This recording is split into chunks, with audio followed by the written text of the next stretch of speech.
ஒரே ஒரு ஆடியோ வக்காலி வளைச்சு வச்சு செஞ்சிருச்சு.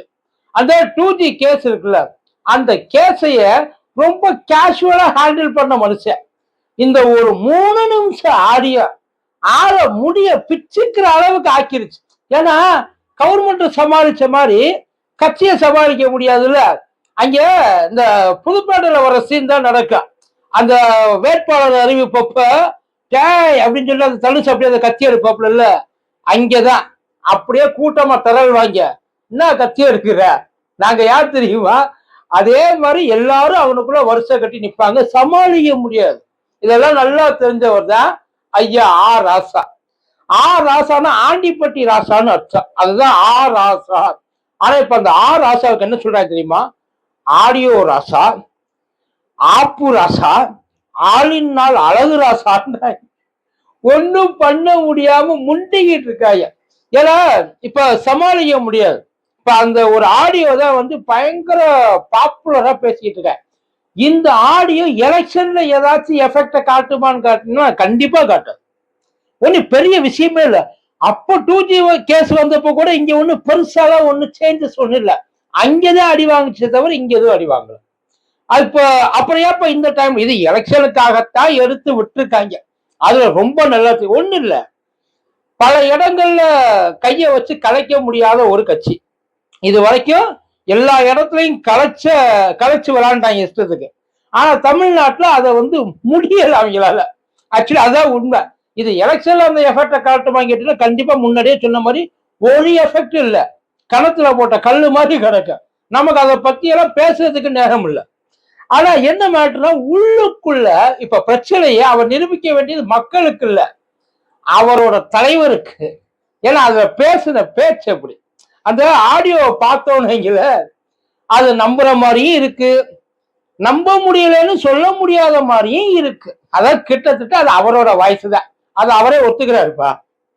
அவர் எப்படி ஒத்துக்கிறாருன்னா, அந்த ஆடியோவை ரிலீஸ் பண்ணால ஒரு மனுஷன், அந்த மனுஷன் அவருக்கு வந்து இது பண்ணிருக்காப்ல, நோட்டீஸ் அனுப்பிச்சிருக்காப்ல. நோட்டீஸ் அனுப்பிச்சப்போ அது என்ன சொல்லியிருக்காங்கன்னா, எந்த இடத்துலையும் இந்த ஆடியோவுக்கும் எனக்கும் எந்த சம்பந்தமும் இல்லை, இது வந்து முழுக்க முழுக்க ஒரு போலி அப்படின்னு சொல்லி அவர் வந்து அந்த இடத்துல கிளைமே பண்ணல.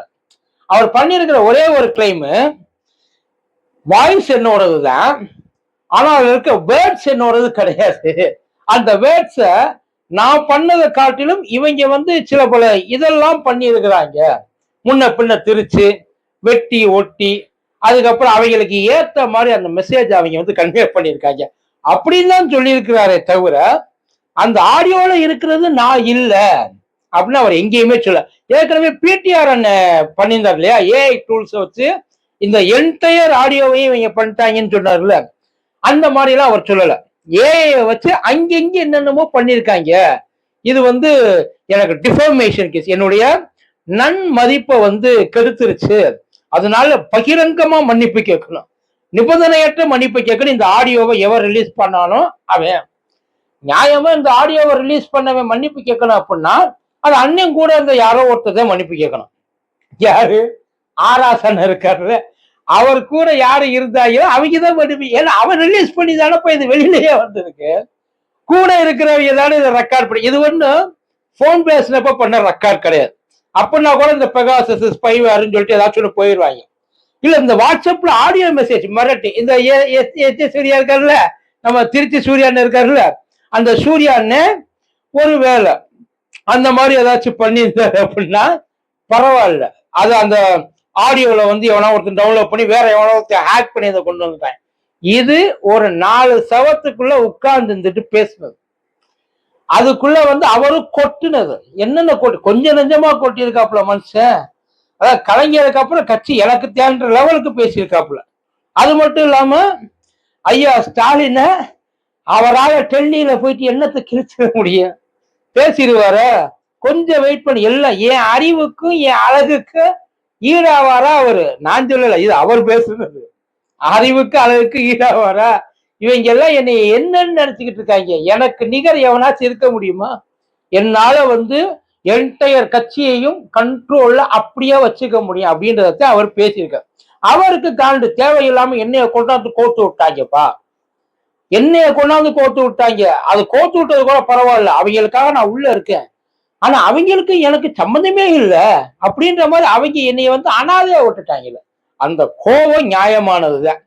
எல்லா நேரத்திலையும் எல்லாம் ஒரே மாதிரியால இருக்க மாட்டாங்க. கொஞ்சம் கொஞ்சம் அப்படி இப்படி சேஞ்ச் ஆகும். கனிமொழி வந்ததுக்கு அப்புறம் தான் எனக்கு ஒரு விரிவு காலம். பத்தாவதுக்கு கனிமொழி எனக்கு சப்போர்ட்ன்ற மாதிரி பேசிட்டாரு. ஸோ இது எல்லாம் வந்து பிரச்சனை அவங்களுக்கு இன்டர்னல்ல. இதுல இருக்க இன்னும் ஒரே ஒரு பிரச்சனை, நான் வாயை திறந்திருந்தா பஸ்ட் ஆயிருந்தா, அந்த பஸ்ட் எப்படி வேணாலும் ஆயிருக்கலாம். அதாவது இப்படி என்னை ஃபேக்கா வச்சு கோத்து விட்டுருக்காங்க, வெளியில நின்று வேடிக்கையா பாக்குறேன் அப்படின்ற பஸ்டாவும் இருக்கலாம்.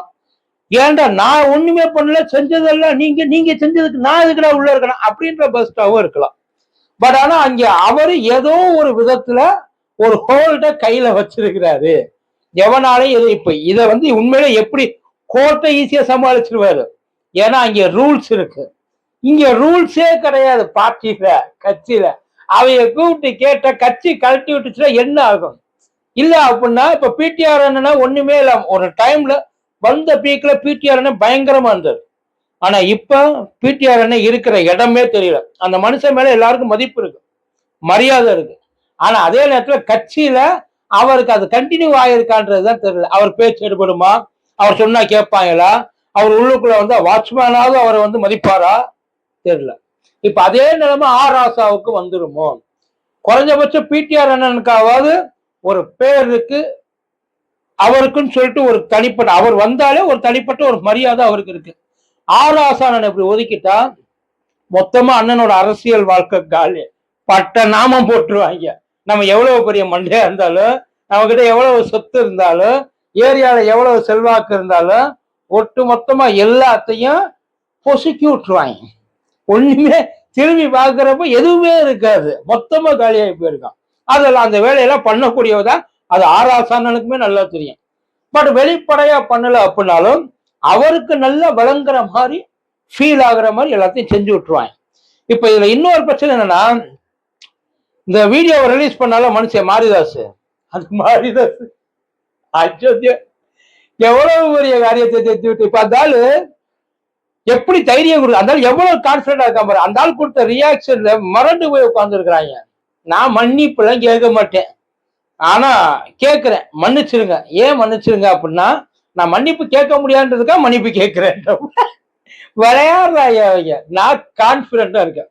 அதே மாதிரி எவனுக்கெல்லாம் நோட்டீஸ் வருதோ என்கிட்ட இருந்து எடுத்து போட்டிருப்பியல்ல, அவன் எவன் சேனலுக்கெல்லாம் என் மூலியமா பிரச்சனை வருதோ, நீ ஒன்னும் பண்ணாத, என்னைய கை காமி. மாரிதாஸ் தான் பண்ண, நான் அவன்கிட்ட இருந்து எடுத்து போட்டேன் அப்படின்னு என்னைய கை காமிச்சு நான் பாத்துக்கிறேன். எந்த கோர்ட்டுக்கு வேணாலும் வாழ்ந்துக்கிறேன். இப்ப அவரு முடியாதுன்னு தப்பு.